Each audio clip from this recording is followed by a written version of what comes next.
They glowed in the dark. That was the first thing people noticed. That was the detail that made the factory girls laugh when they walked home through the streets of Orange, New Jersey after a long shift. Their hair glowed, their skin glowed, the dust on their clothes shimmered faintly in the night air like something out of a fairy tale. Neighbors would stop and stare. Children would reach out to touch them. The girls themselves found it beautiful, in a strange way, a little magical, a side effect of work they were proud of. They had no idea it was killing them. They had no idea that the substance shimmering on their skin, embedded in their hair, swallowed in microscopic quantities dozens of times a day as they put their brushes to their lips, was one of the most dangerous materials on the planet. They had no idea that the company employing them knew this, had known it for years, and had made a calculated decision that the cost of telling them the truth was higher than the cost of their lives. This is the story of the Radium Girls. It is the story of what happened when a corporation decided that workers were expendable. It is the story of young women, teenagers, some of them, girls barely old enough to vote, girls with their whole lives stretching ahead of them, who were told they were safe while their bones quietly, invisibly, irreparably dissolved. And it is the story of what those women did about it. To understand how any of this happened, you have to go back to the beginning, back to the discovery that made radium one of the most famous, most coveted, most commercially exploited substances in the world, back to the laboratory in Paris where Marie Curie and her husband Pierre worked through the late 1890s in conditions that would horrify any modern scientist, processing tons of pitchblende ore with their bare hands in rooms where the walls and tables and equipment were all quietly contaminated with radioactive material, in an era when the word radioactive had not yet been fully invented and the dangers of radiation were almost entirely unknown. Marie Curie isolated radium in 1898. The discovery made her famous. It made her a celebrity in an era when scientists could be celebrities, a woman celebrated across the world for intellectual achievement at a time when such recognition for women was almost unheard of. And radium itself, this mysterious element that glowed in the dark, that gave off heat without any visible source, that seemed to defy the laws of physics as they were understood at the time, radium became something extraordinary in the public imagination. It became a symbol of progress, of modernity, of science's power to unlock nature's deepest secrets. And then it became a product.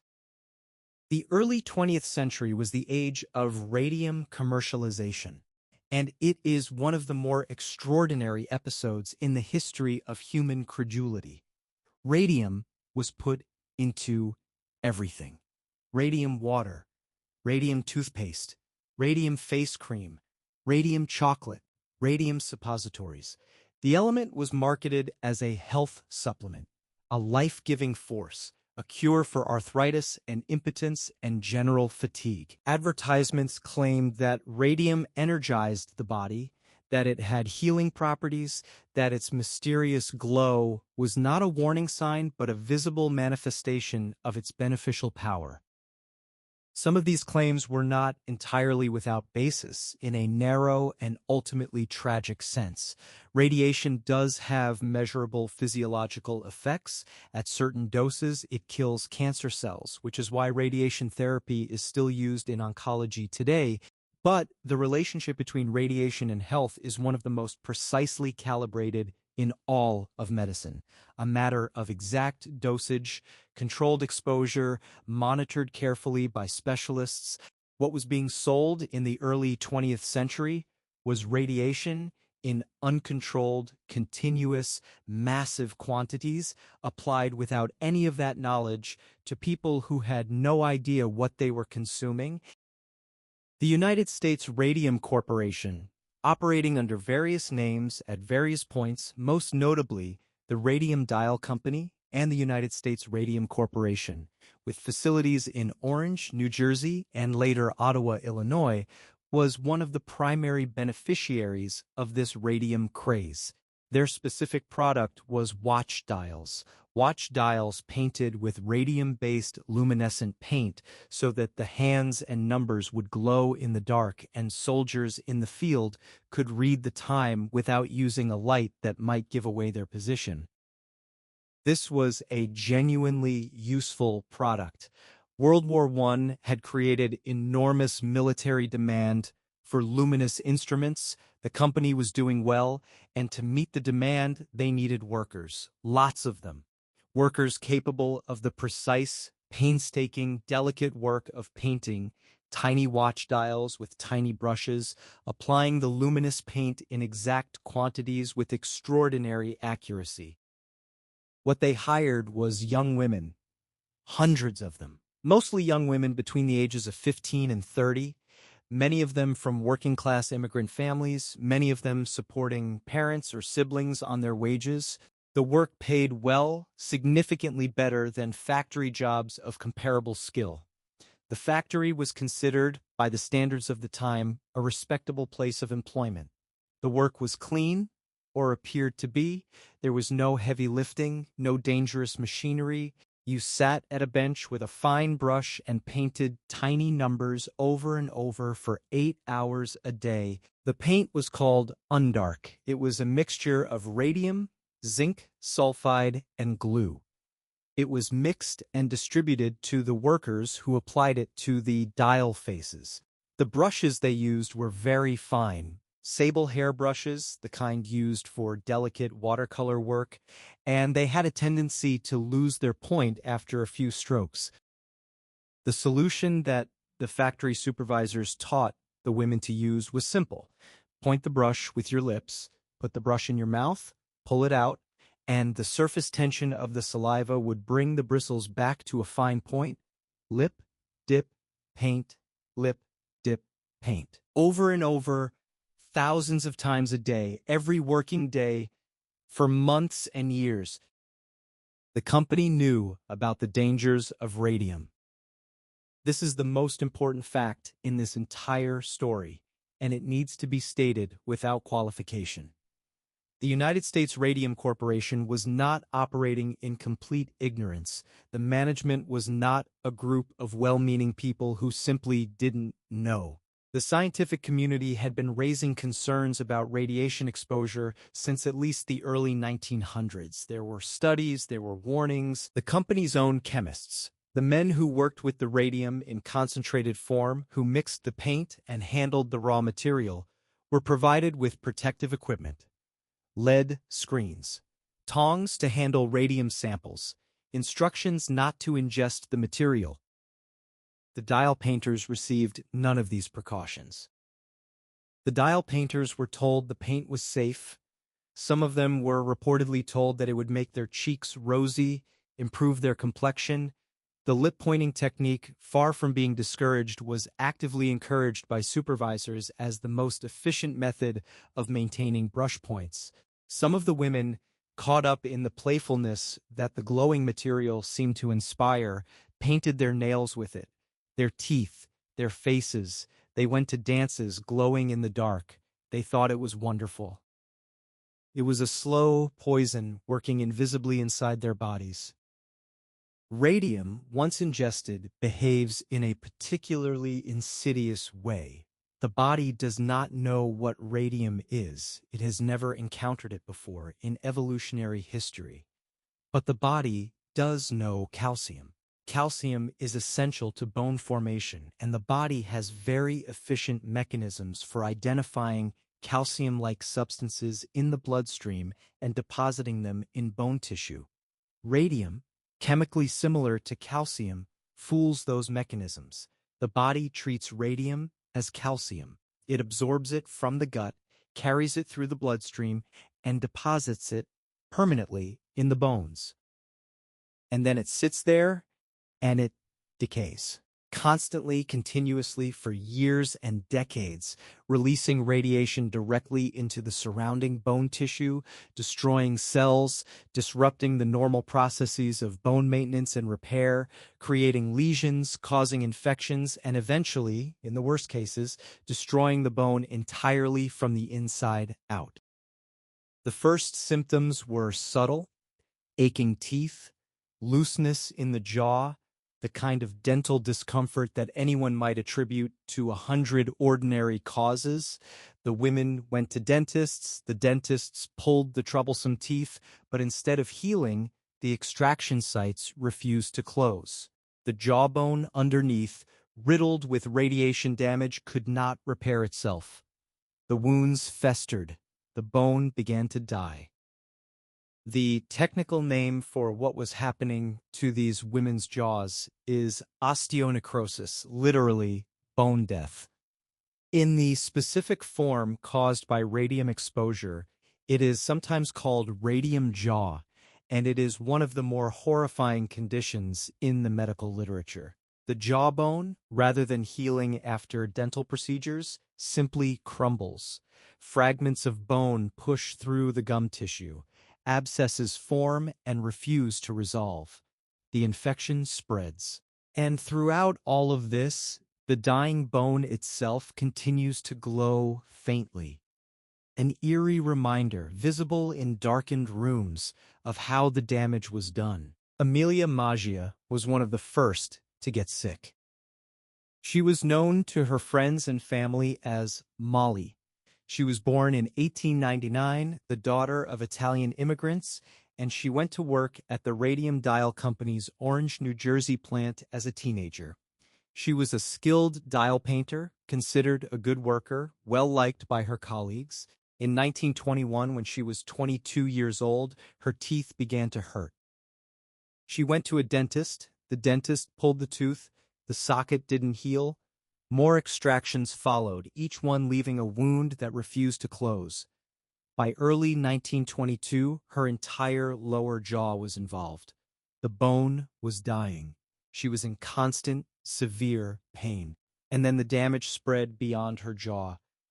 Radium, deposited throughout her skeleton, was destroying bone tissue across her entire body. She developed anemia as the radiation damage disrupted her bone marrow's ability to produce blood cells. She lost weight rapidly. She could barely eat. Molly Maggia died in September 1922. She was 24 years old. The death certificate attributed her death to syphilis.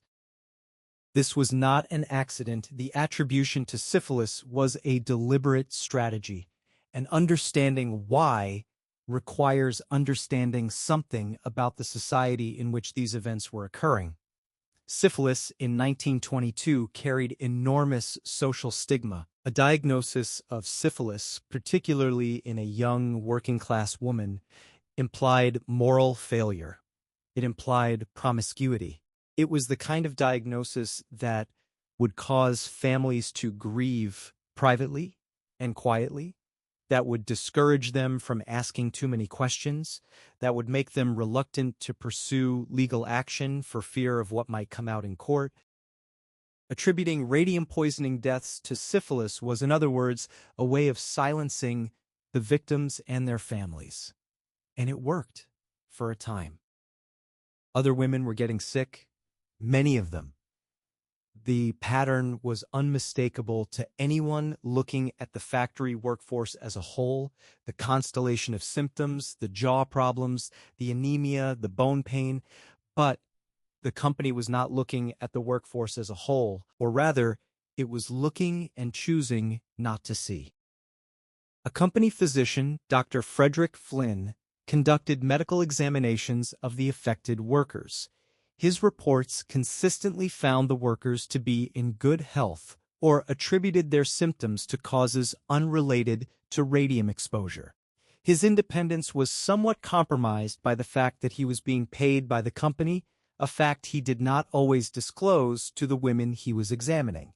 He told the workers they were fine. He told them to eat more spinach.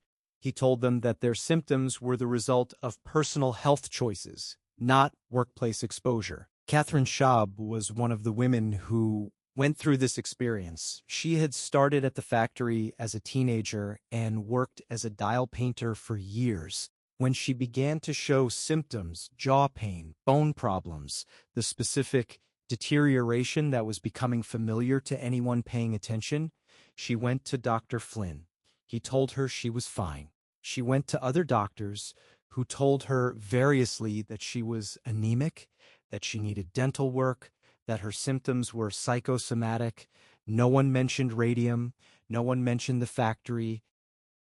Grace Fryer was another. She had worked at the orange plant, had developed the same symptoms, and had begun to suspect that there was a connection between her workplace and her deteriorating health. She went looking for a lawyer who would take her case. She went to dozens of lawyers. Nearly all of them refused. Some said the case was too difficult. Some said the evidence wasn't there. Some said, more frankly, that taking on a corporation of that size was not something their firms were willing to do. It took 2 years of searching before Grace Fryer found an attorney willing to represent her. His name was Raymond Berry. He was not one of the powerful, well-connected attorneys of the New York bar. He was a younger lawyer willing to take on a case that more established firms were avoiding. But he took it seriously. He began to build a case. The scientific evidence, when it was assembled, was damning. Industrial toxicologists who examined the women found exactly what you would expect to find in cases of radium poisoning: elevated radium levels in the body, bone damage consistent with internal radiation exposure, the specific pattern of destruction that radium leaves behind as it decays inside living tissue. Dr. Harrison Martland, the chief medical examiner of Essex County in New Jersey, conducted examinations of the workers and their deceased colleagues, and published findings that clearly established the connection between dial painting and the deaths and illnesses. And there was something else, something that brought the timeline of the company's knowledge into stark relief. A study conducted within the company itself in 1924 had examined the health of the workers and found clear evidence of radiation-related illness. This study was not published. It was not shared with the workers. It was suppressed, kept within the company, away from regulatory authorities, away from the scientific community, away from the women whose health it documented, deteriorating in real time. This is the point at which what was happening moves beyond negligence and into something much darker. This is the point at which you cannot argue that the company simply didn't know. The company knew. The company had a study showing its workers were being poisoned by their workplace. By the time the case of Grace Fryer and 4 of her fellow workers, women who came to be known in the press as the Radium Girls, came to trial in 1928, the plaintiffs were in terrible health. Some of them could barely walk. Grace Fryer had to wear a metal brace that supported her spine. Edna Hussman could not raise her arms above her shoulders. Catherine Schaub was seriously ill. Quinta MacDonald, one of the 5 women, had a jaw so damaged that she could not appear in court on many days. Albina Larisse had developed bone problems throughout her body. The 5 women suing the company were dying. Everyone in that courtroom knew it. The company's legal strategy was in part based on the hope that they would die before a verdict could be reached. The story of the Radium Girls became national news. Newspapers covered the case with a mixture of horror and fascination.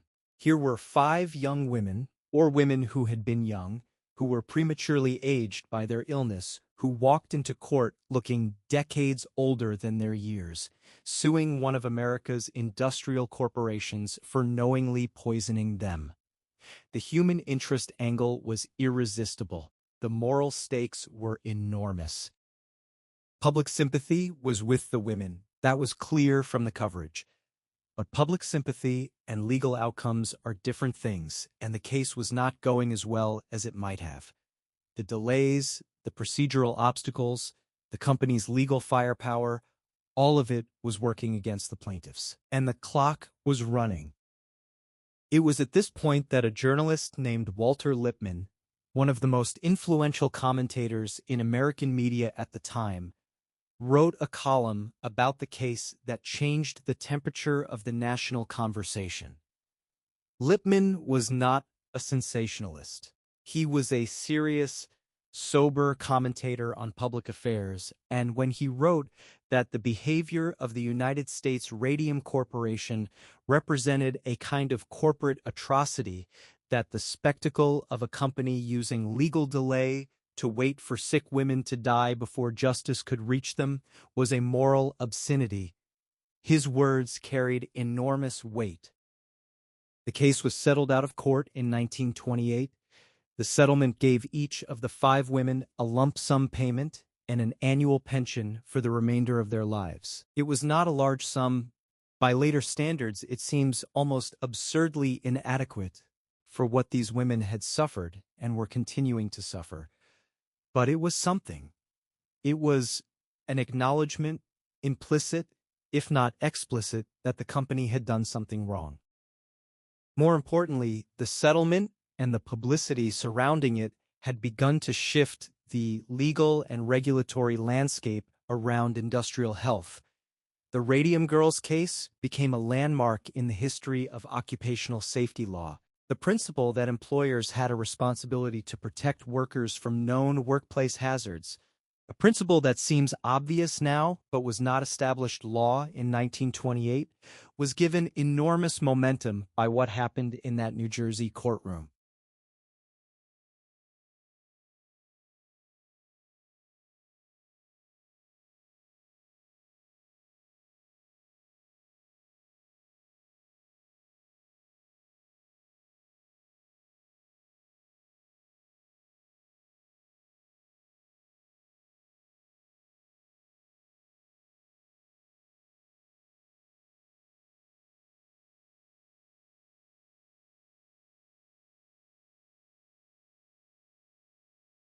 The story did not end there. It was not, despite the settlement, over.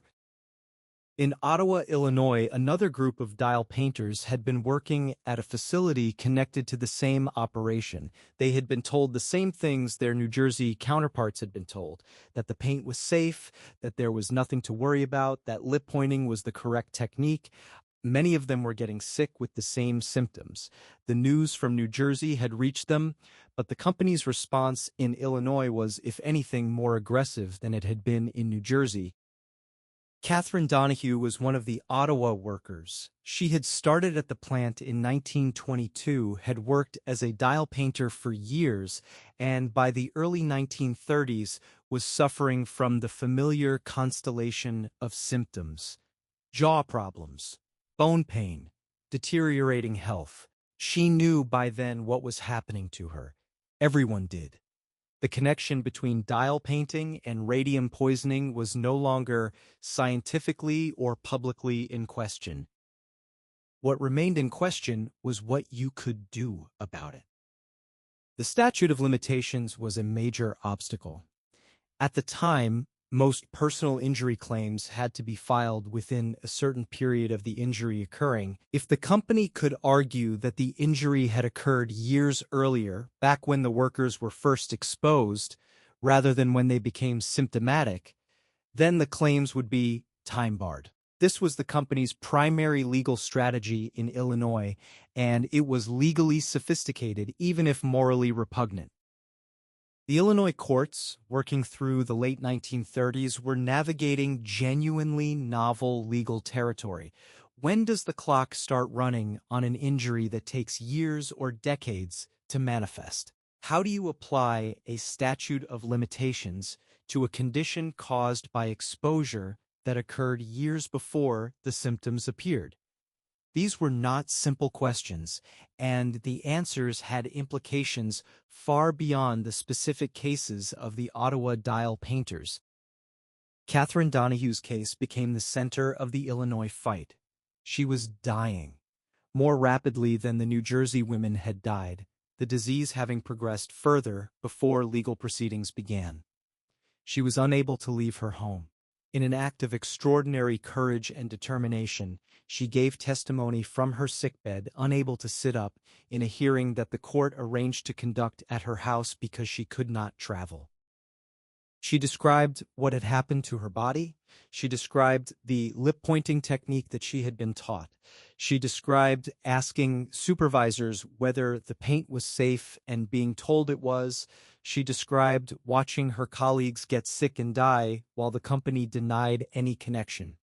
And she described with a precision and clarity that her physical state made extraordinary the sequence of events that had led from a young woman with a good job and her whole life ahead of her to this, a dying woman in her own bedroom giving testimony in a legal case while her body was consumed by the decay. The Radium girls left a legacy that extends far beyond the individual cases of the women involved.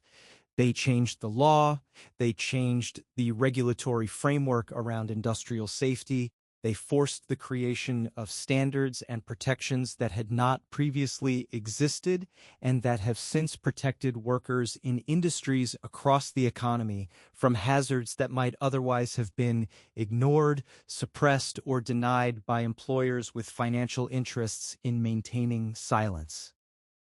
The Occupational Safety and Health Act, passed in the United States in 1970, is in many ways the direct descendant of the legal battles fought by the Radium girls and their attorneys in the 1920s and 1930s. The principle that workers have a legal right to information about workplace hazards, that employers cannot simply choose not to tell employees about known dangers, is a principle that was not established law before the Radium girls cases, and that the Radium girls cases helped to create.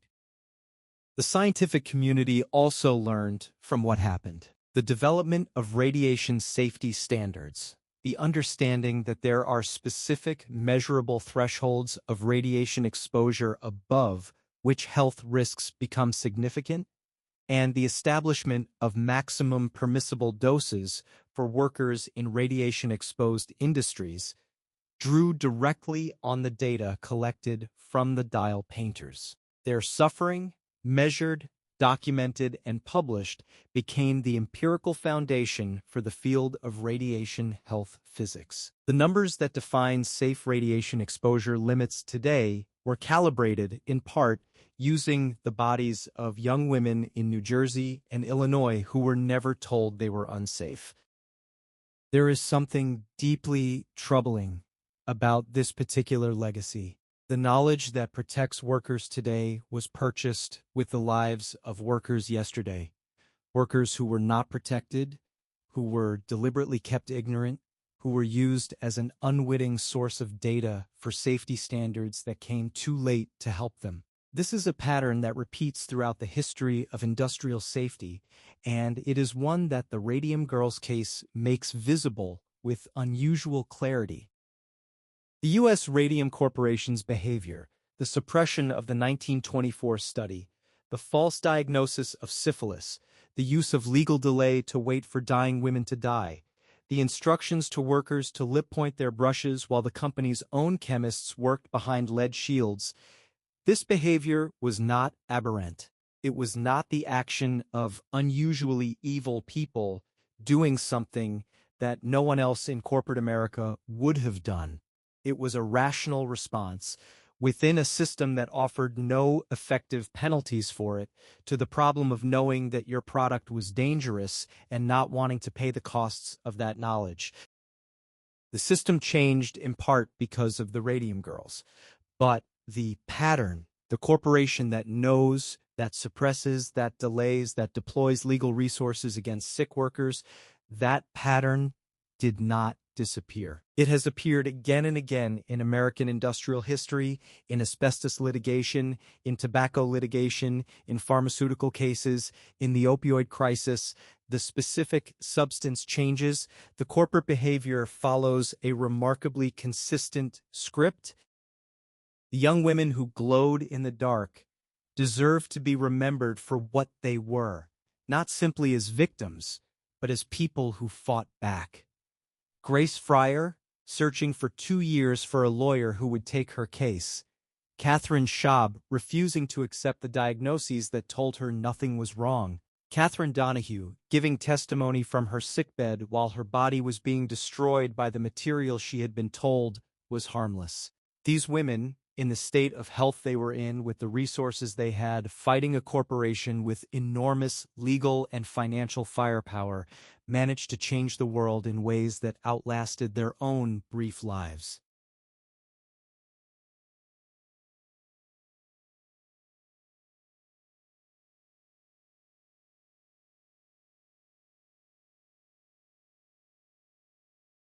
The houses and factories where they worked are mostly gone. The radium itself persists. It has a half-life of 1,600 years. What went into those women's bones in the 1920s is still there, in the cemeteries where they are buried, still slowly decaying, still releasing radiation. Some of the old factory sites in Ottawa, Illinois, have required environmental remediation because the radium in the soil remains at levels elevated above natural background. When environmental workers survey those sites, they find traces of the material that these women handled every day for years, traces that will persist for centuries. The glow was beautiful once.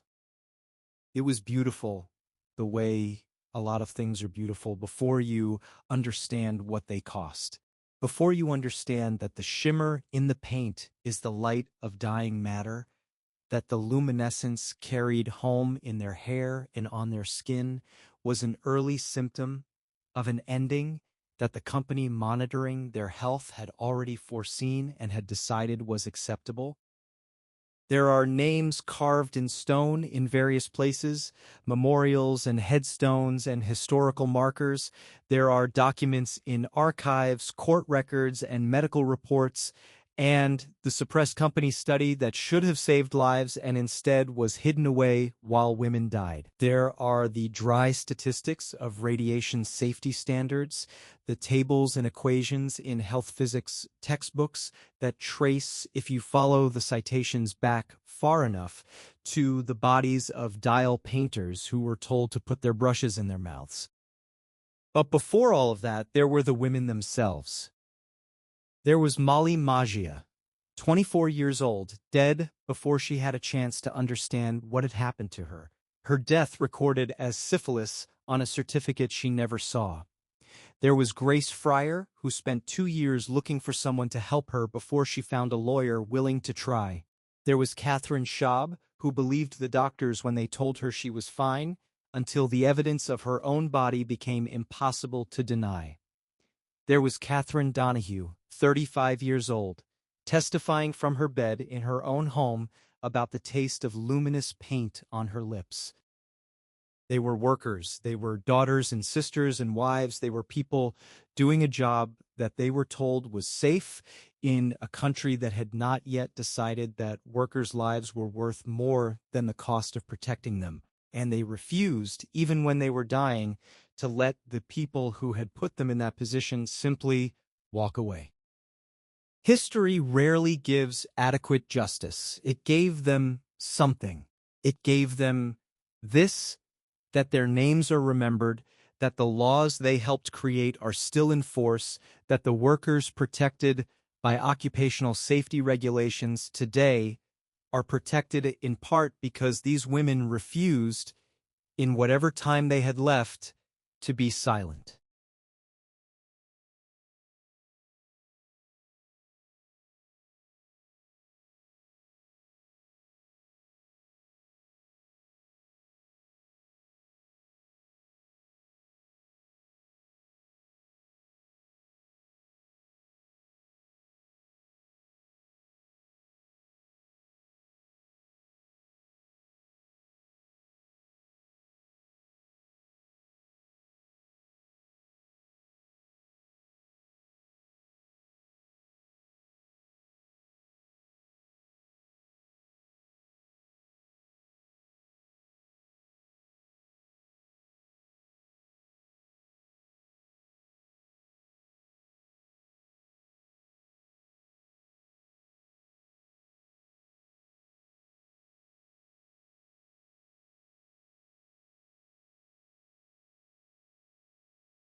The social world these women inhabited outside the factory walls was one of ordinary working-class American life in the early 20th century.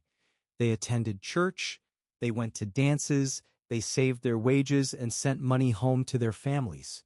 They had ambitions to marry, to have children, to maybe one day have a house of their own. They were not asking for very much.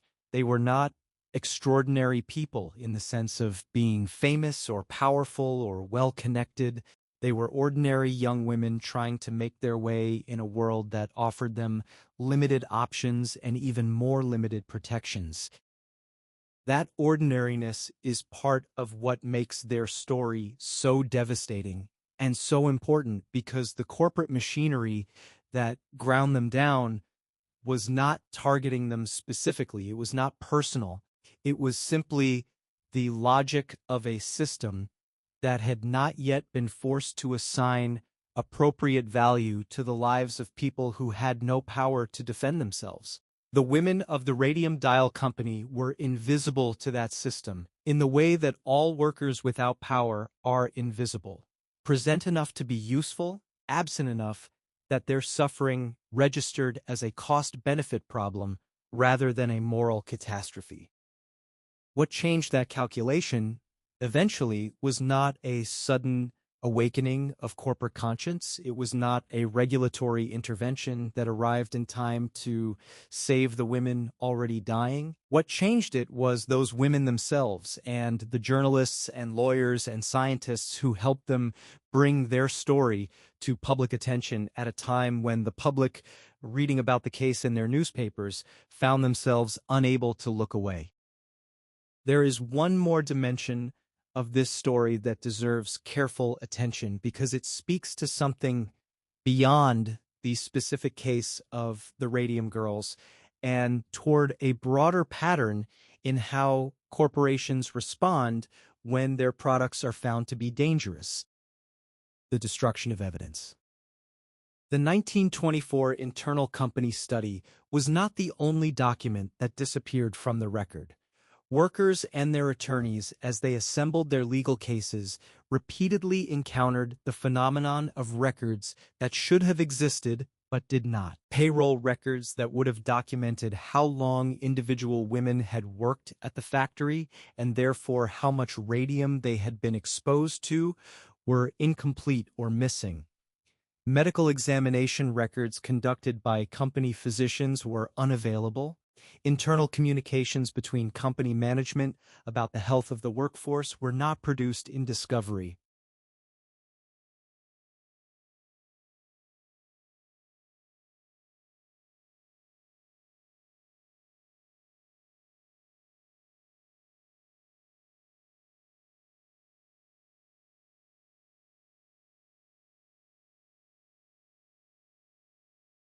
Some of this disappearance may have been the ordinary attrition of corporate record-keeping in an era before digital preservation.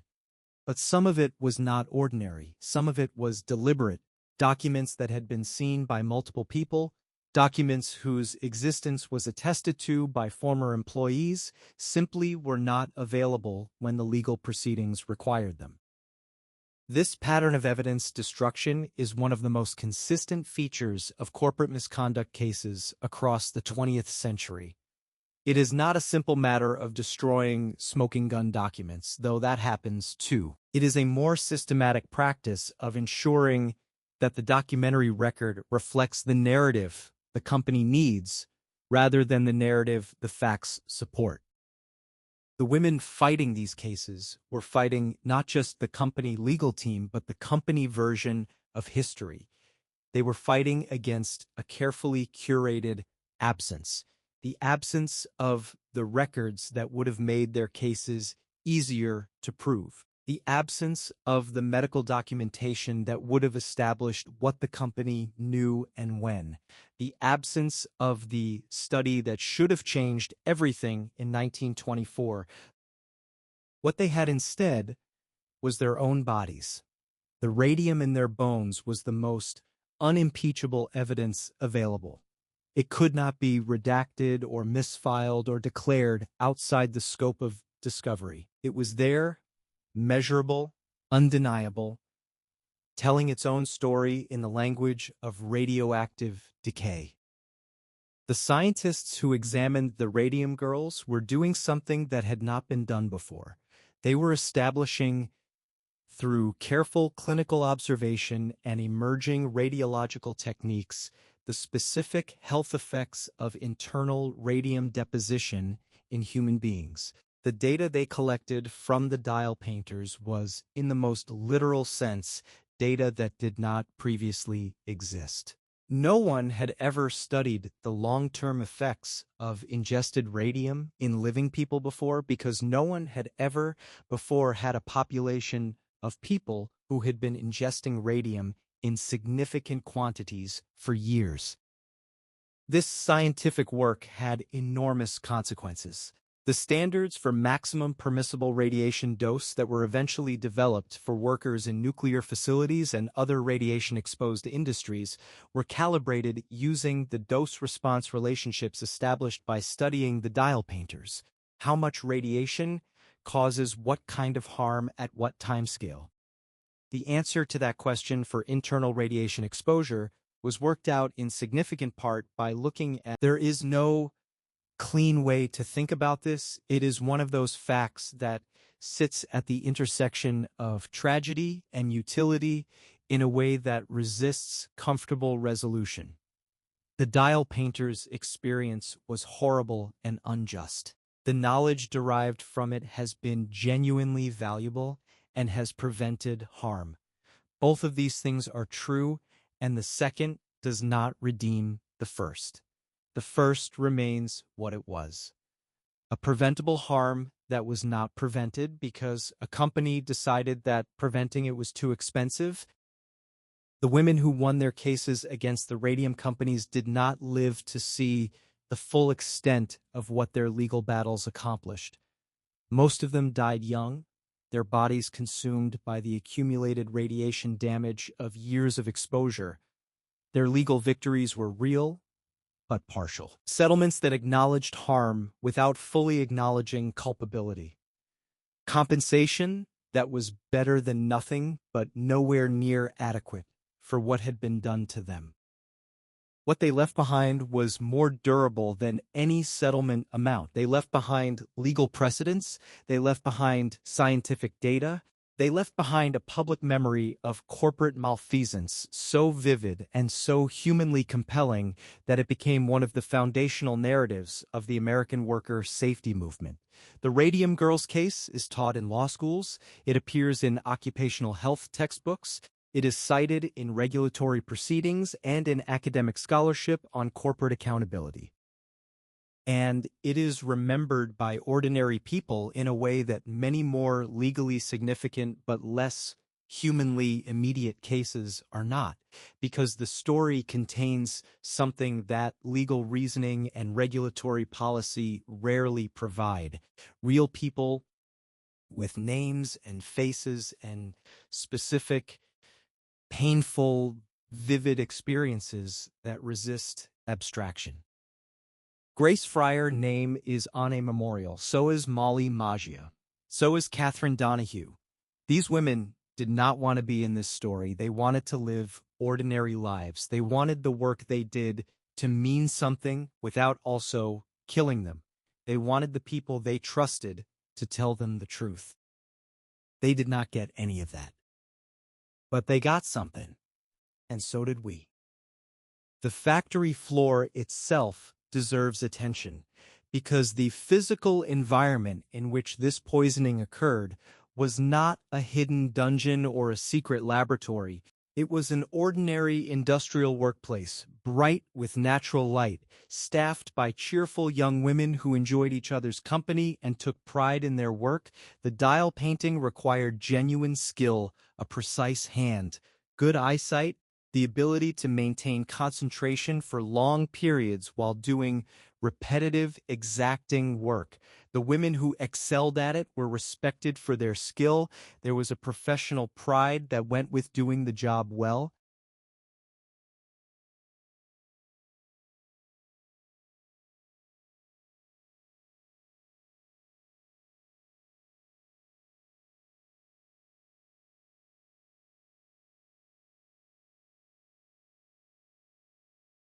The paint stations were communal affairs. Women sat together at long benches, their brushes and paint pots and dial blanks arranged around them, talking and laughing as they worked. The radium paint was distributed in small pots that sat in front of each painter. It was a warm orange-gold color in daylight, somewhat unremarkable in its appearance. The glow only became visible in darkness, which was not a condition present on the well-lit factory floor. The company organized excursions and social events for its workers. There was a general atmosphere of paternalistic warmth that was common to many factories of the era, a deliberate cultivation of loyalty and identification between workers and employer that made the eventual revelations about what the company knew even more viscerally disturbing. The women trusted their employer. They had been given reason to trust their employer. That trust was systematically exploited. It is worth dwelling for a moment on the specific mechanism by which the lip-pointing technique maximized exposure. A dial painter working a full shift would use the lip-pointing technique dozens, sometimes hundreds, of times per day. Each time, a small amount of radium paint was deposited on the lips, the tongue, the interior surfaces of the mouth. Much of it was spat out or wiped away, but a portion was swallowed, and the radium that was swallowed was absorbed through the gut with extraordinary efficiency. Studies would later establish that the body retains approximately 60 to 70% of ingested radium, depositing it in bone tissue where it remains essentially permanently. The accumulated dose for a dial painter working for years was not trivial. It was not a borderline exposure that might or might not cause harm depending on individual susceptibility. It was a massive, sustained, cumulative dose of a powerful radioactive material delivered directly into the bodies of women who had no idea it was happening. The pain that these women experienced in the later stages of their illness was caused by radiation damage that had been building for years before any symptoms appeared. Radiation damage that was continuing to accumulate even as they sought treatment, even as they testified in court, even as they died. The glow is still there. In the cemeteries of New Jersey and Illinois, 1,600 years more of it, at least. A quiet, invisible light in the dark, marking the place where the cost of someone's profit was paid by people who never agreed to pay it.